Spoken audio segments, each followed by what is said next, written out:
Wesh l'équipe, j'espère que vous allez bien. On se retrouve pour une nouvelle vidéo et c'est évidemment notre rendez-vous du mois. Le mois prochain, j'étais pas là, évidemment, j'ai été un peu dépassé, mais on en reviendra un peu plus tard. Mais j'ai été un peu dépassé par les shows, tout simplement. J'ai lâché un peu la ligne de conduite. Voilà, j'ai dû me rattraper un mois de show, je crois, un truc dans le genre un mois, 2 mois. Mais bref, on se retrouve du coup pour le pronostic aujourd'hui de Fast Lane qui est ce soir du coup, enfin dans la nuit enfin dans cette nuit-ci, là à 2 heures du mat, donc dans la nuit de samedi à dimanche à 2 heures du mat. C'est Fast Lane, c'est grave perturbant vraiment parce que pour moi Fast Lane c'est vraiment genre la dernière ligne droite avant WrestleMania. Ça a toujours été ça dans ma tête, je sais pas pourquoi, enfin parce que ça l'a été en fait avant. Donc le fait de maintenant l'avoir avant les Survivor Series, ou même avant Crown Jewel, je sais même pas quand est Crown Jewel. Mais bref, c'est un peu perturbant. Pour moi, Fastlane, c'est la dernière ligne droite, on prépare WrestleMania, bah non, non en fait non, non, non, c'est pas du tout ça cette année. Donc c'est un peu perturbant, on va pas se mentir. Bref, j'ai lâché de fou le catch, en fait j'ai lâché de fou la WWE ces derniers temps, j'ai dû du coup rattraper un mois voire 2 mois de show, en fait j'avais complètement zappé. J'ai vraiment pas vu que Payback arrivait, du coup j'ai pas pu vous sortir la vidéo pronostic de Payback parce que je l'ai vraiment pas vu arriver, et je l'ai même pas vu en live en fait Payback. Pour vous dire vraiment genre enfin je me suis rendu compte que c'était Payback, je pense 1 heure avant, mais c'était beaucoup trop tard, mais je me suis rendu compte, genre vraiment 1 heure avant, et mais en fait, ça va être Payback là en fait. Je savais absolument pas, j'avais complètement oublié. Mais bref, là c'est bon, je suis à jour, je suis reparti dans cette boucle. Il y a un truc qui m'a fait un peu décrocher le catch à la WWE pour le moment, c'est l'absence de Roman Reigns. Il commence à manquer de fou. C'est une dinguerie, je ne comprends pas pourquoi. Est-ce qu'il en pose? Est-ce que. Enfin, qu'est-ce qui se passe en fait? On comprend pas trop pourquoi. Genre, il est littéralement absent de fou. Est-ce qu'il prend une pause? Est-ce qu'il est en congé grâce. Enfin, suite à l'année de fou qu'il nous a sorti, en vrai, ça serait littéralement acceptable. Ou est-ce qu'en fait, maintenant, juste il a signé un contrat avec beaucoup moins d'apparitions? Est-ce que c'est devenu vraiment un part-timer? Est-ce que c'est full sûr ou quoi que ce soit? Parce que je sais bien qu'à un moment donné, ça parlait de signer un contrat part-timer et de potentiellement partir à Hollywood. Pour le moment, il n'y a pas il y a pas d'Hollywood en vue ou quoi que ce soit. Donc, je sais pas. Est-ce que on pourrait plus avoir de news sur Roman Reigns? Parce que là, il commence à manquer en fait. J'ai l'impression d'être de retour en année Covid où bah, on est vraiment en attente de Roman Reigns, quoi. Alors que tout le monde le déteste et tout. Mais maintenant, on attend juste qu'il revienne en fait. Il manque énormément. Je sais que là, il a été annoncé pour quelques shows, pour quelques SmackDown, du coup, après Fastlane. Et évidemment, qu'il va certainement être disponible pour les Survivor Series et pour Crown Jewel, même si je sais plus trop dans quel ordre ça va s'amener tout ça. Évidemment qu'il va catcher dans ces shows-là. Mais franchement, ça fait bah, du coup 2 mois, ça fait 2 pay-per-view où il est pas là, enfin 2 PLE où il est pas là. Et franchement, ça se fait grave ressentir. La dernière fois, du coup, c'était face à Jey Uso à SummerSlam. Et depuis, bah, plus de Roman Reigns. Et ça fait vraiment de la peine. Enfin, c'est triste. Enfin, je crois il a fait du coup le SmackDown après SummerSlam. Mais c'est tout. Il n'y a plus eu de news de Roman Reigns, il est absent de fou, et ça se fait grave ressentir. On va en revenir du coup plus tard, lorsque il y aura le match de la Bloodline. Mais voilà, juste petit aparté au tout début, Roman Reigns commence à créer un manque. Voilà, je commence à avoir un petit manque de Roman Reigns, et SmackDown, ça commence à perdre un peu de popularité pour le moment. Enfin, personnellement, je trouve. Mais bon. On va passer du coup directement au premier match de la soirée. Évidemment, les matchs ne sont pas encore classés. Je ne sais pas du tout quand, enfin, quel match va commencer, etc. Je les ai classés en fonction de est-ce qu'il est intéressant, est-ce qu'il n'est pas intéressant. Premier match, pas très intéressant évidemment. On a le 3 contre 3. Bobby Lashley et les Street Profits contre LWO. Euh, c'est très drôle parce que, genre, pourquoi c'est les deux. Alors, les noms de ces deux mecs, j'en ai aucune idée. Alors, il y a Cruz del Toro et il y a Joaquin Wild. C'est les seules choses que je sais. Alors, qui est qui? J'en ai aucune idée. Vraiment, je n'arrive absolument mais jamais à les différencier ces deux-là. C'est horrible. Je vais regarder du coup sur la carte. Est-ce qu'ils le disent qui va participer? Non, ils disent même pas qui va participer. Mais du coup, pourquoi est-ce que c'est lui? Pourquoi c'est pas son frère? C'est des frères? Mais attends, je sais même pas si c'est des frères. C'est pas des frères? Attends, j'en ai aucune idée. Mais du coup, pourquoi c'est lui? Pourquoi c'est pas un autre? Ça, je ne comprends pas pourquoi c'est lui du coup qui va catcher et pas l'autre en fait. Mais bref, de toute façon, toute l'attention est portée sur Rey Mysterio et Santos Escobar. Et évidemment, toute l'attention, elle est portée surtout sur le nouveau clan de Bobby Lashley. Donc, je vais pas vous mentir, le choix est assez facile. C'est une nouvelle équipe. Ils viennent de débuter, même si ça a pas très très bien débuté. Ils ont vécu un petit accident de voiture là dernièrement. Genre j'ai pas trop compris. Genre les Street Profits qui perdent alors qu'ils commencent à peine et du coup Bobby Lashley qui les renie, genre de fuck. Genre c'est vraiment le début d'une équipe la plus catastrophique que j'ai vue. Genre j'ai jamais vu une équipe être aussi catastrophique que ça. Genre, non. Ils auraient pas dû commencer, ils ont direct perdu, normal. Donc là, évidemment, bâtissons du momentum derrière cette nouvelle équipe. Sinon, ça sert à rien de continuer à l'avoir. Donc, je pense le plus important, évidemment, c'est de faire gagner Bobby Lashley et les Street Profits. Par contre, on est sur du 4 contre 3. Donc, on va pas se mentir, il faut peut-être trouver quelqu'un pour rééquilibrer la balance. Et franchement, à qui d'autre est-ce qu'on peut penser à part Carmelo Hayes qui pourrait très fortement rentrer dans ce Hurt Business 2.0 en soi et être hyper intéressant. Et je pense que ça pourrait vraiment être une équipe hyper dominante. Maintenant, est-ce que ça serait pas du revu et on se dirait, wow, avec le Hurt Business de Wish là, alors qu'en réalité. Le vrai Hurt Business, c'est le Hurt Business de Wish par rapport à celui-ci qu'on a là, parce que les Street Profits, c'est quand même une sacrée bonne équipe. Je pense qu'il y a des trucs en plus comme de quoi ils sont en fin de contrat. Donc à voir si ça reprolonge, si ça reprolonge pas, parce que ces mecs ont du talent de baiser. Ces mecs sont déjà devenus champions tag team. Montesford, il a un potentiel de fou. Angelo Dawkins, un peu moins, on va pas se mentir, même si il arrête pas de nous prouver que bah si, il fait grave le taf. C'est juste qu'il brille pas vu que Montesford brille 1000 fois plus. Mais Angelo Dawkins c'est très bon aussi. Mais du coup, quand t'as une team comme ça qui a un charisme de fou, qui peut vraiment tout niquer, littéralement, le début, là, la construction de l'équipe, elle est vraiment... Ah, waouh! Ah, c'est un crash de voiture, je suis choqué. Donc pourquoi pas ramener un Carmelo Hayes? Avec un Carmelo Hayes, ça peut être 1000 fois mieux. Ça peut vraiment amener un truc de fou et ça peut justement faire step up Carmelo, le mettre en avant en tout cas dans dans le roster principal. Ça peut être intéressant pour Carmelo. Ça peut être intéressant pour les Street Profits de relancer leur carrière puisque bah là il n'y a plus rien depuis un bon petit temps pour les pauvres là, ils sont en programme d'attente et même carrément oubliés à certains moments. C'est hyper triste alors que les mecs jouaient les hauts tableaux de la division par équipe il y a à peine un an, 2 ans, un truc dans ce genre. Mais depuis que les Usos du coup ont pris les titres, maintenant les Usos n'ont plus les titres, c'est le moment de les remettre sur le devant de la scène, mais reprogramme d'attente, voilà, donc je pense qu'il faut évidemment les faire, enfin les reconstruire, et ça peut être intéressant du coup de les avoir en heel, puisque là de toute façon la LWO c'est du face, il faut vraiment les faire passer en heel, parce qu'ils sont mi-heel, mi-face, on sent que c'est pas naturel chez eux d'être heel, donc ils sont un peu ce retien-là, et du coup Bobby Lashley les pousse réellement à devenir méchants en fait, tout simplement. C'est ça du coup qu'il l'attendait, il paraîtrait, enfin, lorsqu'il les a lâchés, tout simplement. Donc franchement, je pense que ça peut être hyper intéressant, mais à un moment donné, il faut leur donner des victoires. Et si on les fait reperdre, c'est chaud. Rey Mysterio, il en a rien à foutre d'avoir une win streak ou quoi que ce soit.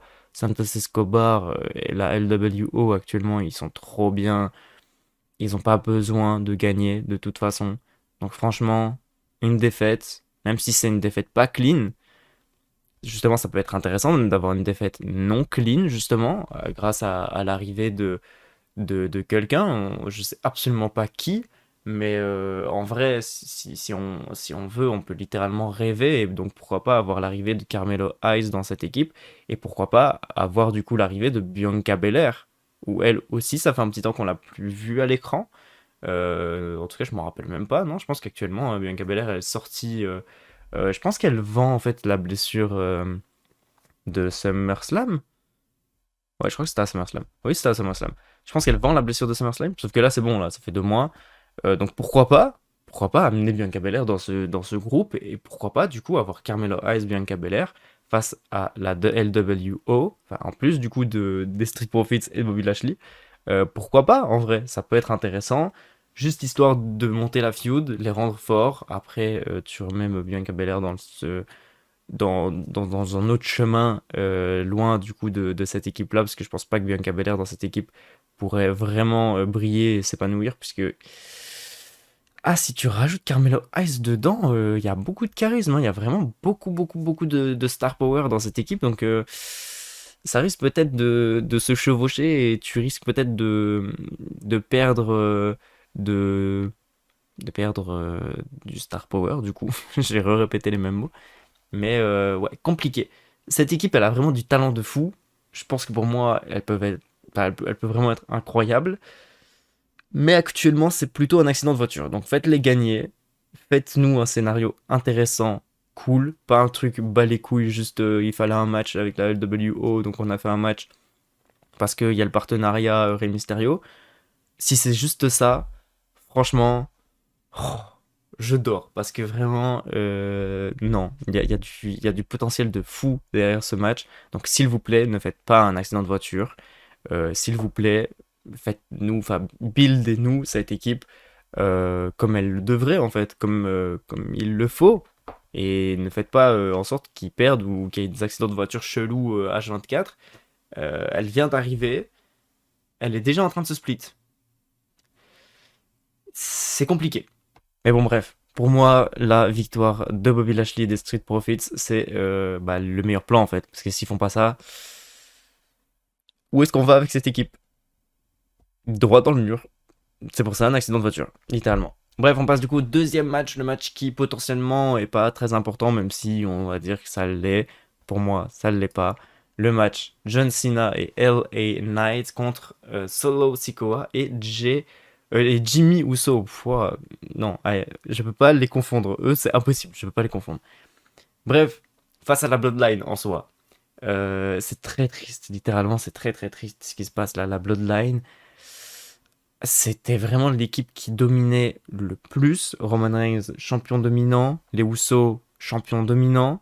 Solo Sikoa, le mec qui est sur une win streak de fou. Où vraiment tu sens qu'il faut pas le faire chier ce gars, il peut t'exploser. C'était vraiment incroyable. C'est devenu fade. Alors, certes, c'est très drôle ce qui se passe actuellement autour de Jimmy Uso et tout. Les segments, etc. avec Paul Heyman. En vrai, c'est incroyable. Mais c'est tout. Et littéralement, la Bloodline est rentrée dans la mid-card. C'était les main eventers, ils rentrent dans la mid-card. C'est hyper triste, c'est dommage. Les mecs, ils dominaient le monde à WrestleMania. Après WrestleMania, ça a fait que chuter, quoi. Et même si c'est en train d'essayer de construire des trucs, etc., autour de Jey Uso, la Bloodline, elle subit très fortement. Et là, on finit dans un match sans enjeu qui ne sert strictement à rien du tout, avec un mec qui a plus catché depuis des années. C'est compliqué. Et LA Knight qui, certes, il y a une grosse pop, etc. J'arrive pas à rentrer moi dans le train LA Knight, par contre, j'y arrive vraiment pas. Je sais pas pourquoi. Je ne comprends pas ce que les gens aiment avec LA Knight. Ça me perturbe. Je comprends pas. Vraiment, je ne comprends pas. J'arrive pas à rentrer dans ça. Donc moi, je serais plus de la team Bloodline sur ce match-ci, même si on sait que bah non, en fait, on va évidemment donner la victoire bah, au GOAT, comme il l'appelle, John Cena et LA Knight, du coup, qui bah, actuellement est en train de se construire hyper fort et qui est littéralement en train de devenir un futur main eventer. Même si ça va certainement très vite rechuter. C'est ça qui est super triste, c'est que ça va très très vite rechuter, je crois, LA Knight. LA Knight va être build, il va perdre, et ça va être fini. Voilà, c'est ça qui est triste, ça qui est dommage, parce que croyez pas que LA Knight arrivera à détrôner Roman Reigns. C'est pas possible. Croyez pas que John Cena va détrôner Roman Reigns, ce n'est pas possible. Donc là, littéralement, on fait quoi? Pourquoi on fait ça? Je ne comprends pas. Il n'y a pas de... En fait, l'histoire, vraiment, la création de cette histoire n'a aucun sens. Littéralement. On a juste un John Cena qui était en plein milieu du ring, un Jimmy Uso qui l'a interrompu en disant hé, hey, ici, c'est moi qui dois avoir le feu des projecteurs. Point. Voilà. C'est tout. C'est vraiment, ça a commencé comme ça. Alors que non, pas spécialement. Et du coup, bah, il a amené Solo Sikoa dans cette histoire, alors que méritait peut-être pas spécialement en soi. Peut-être qu'un face-à-face John Cena, Jimmy Uso à SmackDown, ça aurait été plus intéressant que là, avoir ce match-là. Enfin, vraiment, non, je vous jure, c'est vraiment une descente aux enfers. Je ne comprends pas. Ce match, vraiment, je n'ai aucune attente derrière. Ça va être une victoire de LA Knight parce qu'il faut du momentum. Il va y avoir du coup une grosse célébration après avec John Cena. Ils seront contents. Solo Sikoa, il va être énervé sur Jimmy Uso. Point. Voilà la fin du combat. Je vous spoil littéralement le show. Voilà. Bref, évidemment, victoire de LA Knight. On passe au troisième match. Le troisième match, c'est le match féminin. Io Sky contre Asuka contre Charlotte Flair. Je ne comprends pas qu'est-ce que fout Charlotte Flair dans ce match. Et je ne comprends pas non plus pourquoi. Ils ont décidé de faire le Io Sky Asuka lors d'un SmackDown. Je ne comprends pas pourquoi. Vous avez vraiment genre l'affiche la plus attendue depuis qu'Io Sky est championne, enfin, et Money in the Bank même. Depuis qu'elle a la mallette Money in the Bank, on attend tous ce face-à-face de Io Sky Asuka. Ils ont fait ça à SmackDown. Je ne comprends pas pourquoi vous avez fait ça. C'est horrible en soi, parce que bah on veut le voir en PLE. Et lorsqu'on l'a en PLE, on rajoute Charlotte Flair. Alors je sais pas trop pourquoi. Est-ce que est-ce qu'ils ont peur que Io Sky n'assure pas? Parce qu'ils se sont dit bon, c'est bien que Asuka Charlotte Flair, il y a une bonne alchimie. On va mettre Asuka Charlotte Flair et Io Sky au milieu. Ils ont peur que Asuka Io Sky ça marche pas trop. C'est ça en fait dont ils ont peur. C'est pour ça qu'ils font pas ça. C'est pour ça qu'ils font pas le 1v1. Parce que vraiment je ne comprends pas. C'est vraiment genre pour moi, l'affiche, elle a été gâchée, en fait. Pour moi, l'affiche a littéralement été gâchée par Charlotte Flair en plus dans ce match-ci. Parce qu'en soi, ça donne vraiment l'opportunité à Damage Control d'intervenir et Io Sky de gagner non clean. C'est littéralement ça, en fait, qu'on va avoir certainement. Ça va certainement être une victoire de Io Sky, pas clean. Et c'est triste, c'est hyper triste. On aurait pu avoir un putain de banger féminin avec Asuka et Io Sky. Et non, non, on se retrouve à passer dans des histoires beaucoup trop simples à écrire, en fait. Évidemment, toujours de la gruge, évidemment, elle a une team, elle est heal, hop, la gruge, elle va gagner de manière non clean. C'est horrible, c'est trop triste, ça aurait pu vraiment être un match de baiser, mais non.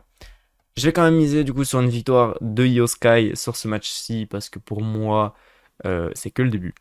Et pour moi, Asuka, elle est dans ce mix de je suis heal mais je suis face aussi. Donc je pense qu'à un moment donné, il faut soit la rediriger du coup dans le côté face, soit dans le côté heal mais tu l'écartes du coup du titre le temps que c'est Io Sky qui le possède. Ou alors tu fais justement face turn Io Sky, ce qui me dérangerait un petit peu plus parce que j'aime beaucoup Damage Control. Je vous avoue que là, depuis qu'ils ont repris, quand c'était Bailey, etc., qui était autour du titre, c'était plus chiant, on va pas se mentir, mais maintenant que bah, c'est Io Sky qui est autour du titre, c'est 1000 fois mieux, c'est 1000 fois plus intéressant. Donc j'ai très fortement envie de garder Io Sky en tant que championne avec le Damage Control.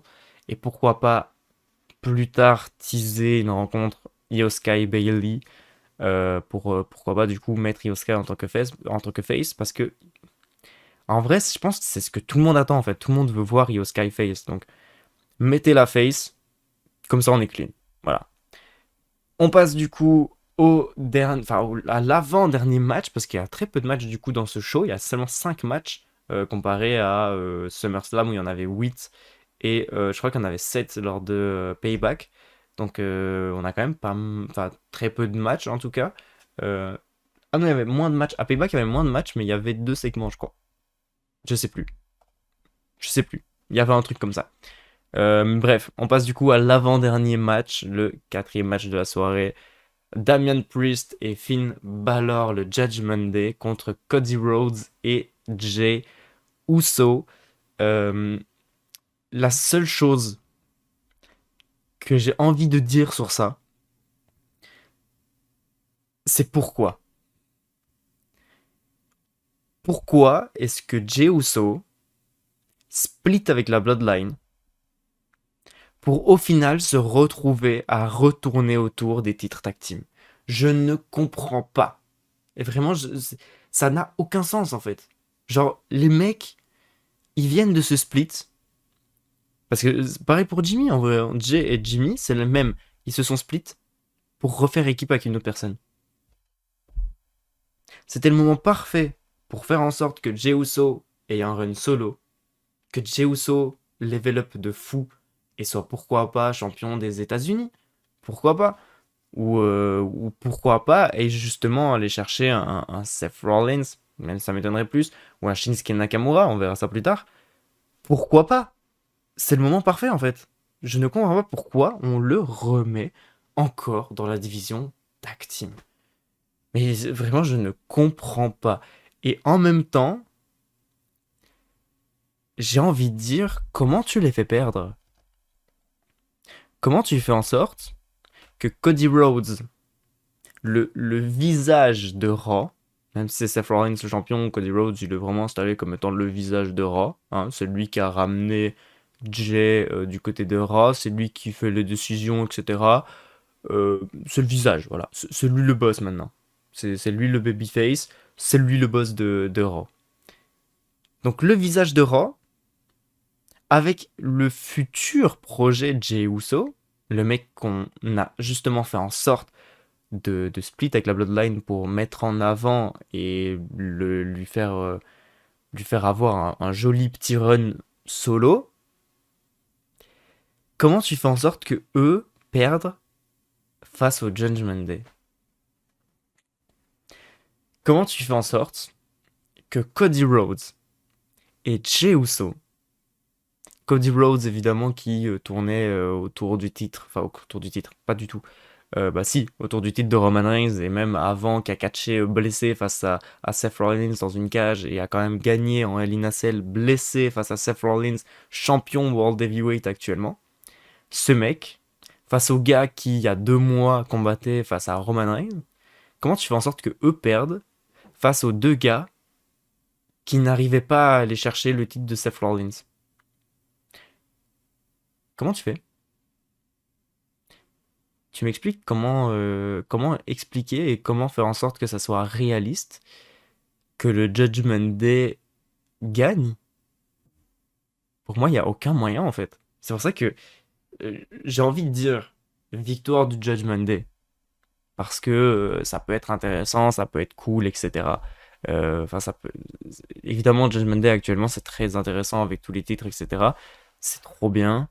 Donc, franchement, pour moi, ça serait clean de fou de faire en sorte que le Judgment Day, du coup, conserve les titres.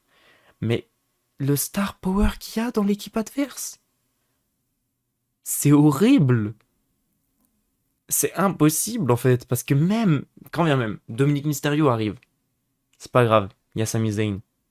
Quand vient même, JD McDonough arrive, c'est pas grave, il y a Kevin Owens. À la limite, Rhea Ripley, mais c'est juste Rhea Ripley. Donc à la limite, c'est la seule personne qui peut intervenir pour faire en sorte que Judgment Day conserve les titres. La seule. Littéralement, la seule. Personne d'autre ne peut rien faire. Il y a Sami Zayn, il y a Kevin Owens en backup. Tu veux faire quoi d'autre? Franchement, tu veux faire quoi d'autre? Donc moi, franchement, le scénario qui me plairait le plus, sincèrement, et je me dis que ça pourrait être une super bonne idée, c'est de faire en sorte que Jay et Cody Rhodes remportent les titres, que Cody Rhodes se fasse drafter à SmackDown, comme ça un peu teasé ces derniers temps, et qu'on ait du coup justement les champions tag team unifiés Raw et SmackDown qui soient splittés. Et donc à ce moment-là, bah du coup remettre la ceinture de Raw du côté de Raw et la ceinture de SmackDown du côté de SmackDown. Et pour moi, ça serait le meilleur scénar pour split ces fucking ceintures et pour enfin redonner du momentum à des équipes qui en ont potentiellement besoin, comme les Street Profits, comme les Viking Raiders, même si je crois que Eric est blessé, comme le New Day qui est de retour, remettre du coup un titre sur une équipe qui potentiellement n'a pas spécialement besoin d'avoir beaucoup de momentum, mais juste avoir un titre et que ça ait du sens du coup de les mettre dans la carte. Et pas d'avoir des matchs comme ça aléatoires qui en vrai sont pas spécialement justifiés ou quoi que ce soit. Qu'au moins on mette un titre et qu'il y ait quelque chose du coup, une animosité qui se crée grâce à certaines choses, grâce du coup au titre. Ça peut être plus intéressant d'avoir du coup le New Day qui feud avec les Viking Raiders, comme c'est en train de se faire actuellement, mais pour les titres. Ça serait 1000 fois plus intéressant. Je me dis, c'est la meilleure des solutions pour enfin split ces deux ceintures qui ne veulent pas se split et dont personne n'est en train de clean ce truc. Vu qu'il faut quelqu'un du côté SmackDown et que c'est fortement dirigé vers Cody Rhodes, c'est Cody Rhodes qui potentiellement irait du côté de SmackDown pour terminer l'histoire avec Roman Reigns, etc. Donc franchement, pour moi, c'est la meilleure des idées. Vous faites split ces fucking deux ceintures. Victoire de Jay et Cody Rhodes, du coup, à Fastlane. Je vais miser sur ça.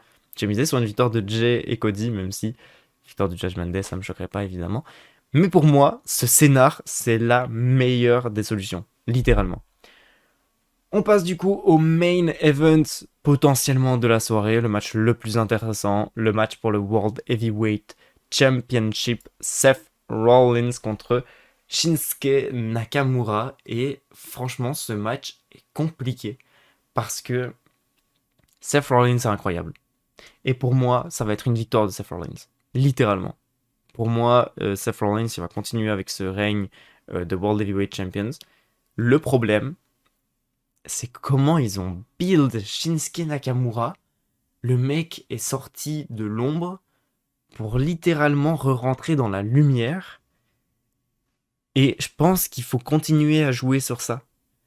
Et je pense qu'il faut arrêter de faire comme on le fait du côté de SmackDown parce que bah c'est logique, c'est Roman Reigns. Il faut arrêter de builder des personnes pour en fait juste les détruire.